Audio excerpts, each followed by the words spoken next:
আসসালামু আলাইকুম প্রিয় দর্শক, আশা করি যে যেখান থেকে আমার ভিডিওটা দেখছেন সবাইকে আন্তরিক শুভেচ্ছা ও ভালোবাসা।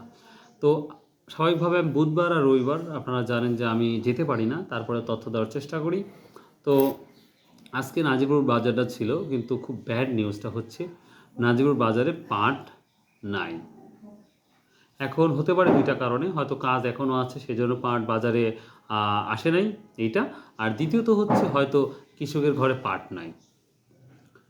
এই কারণে আজকে কিন্তু আমরা পাটের কোনো নিউজ দিতে পারছি না বা তথ্য দিতে পারছি না। তবে একটা সাধারণ জ্ঞানে বলতে পারি যে বর্তমান সময়ে যে পাট কিন্তু কমন বাজার, যেটা ৩৭ থেকে ৩৯ বা ৪,০০০ টাকা কিন্তু কমন বাজার।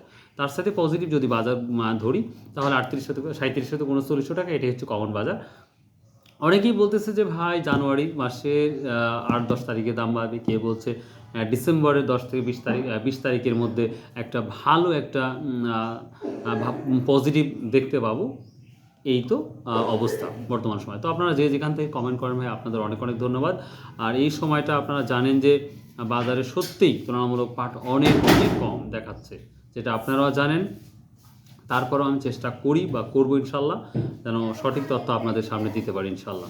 তো ভালো থাকুন, সুস্থ থাকুন, ইনশাল্লাহ আমার জন্য দোয়া করবেন। আর সবাই আসুন নামাজ পড়ি।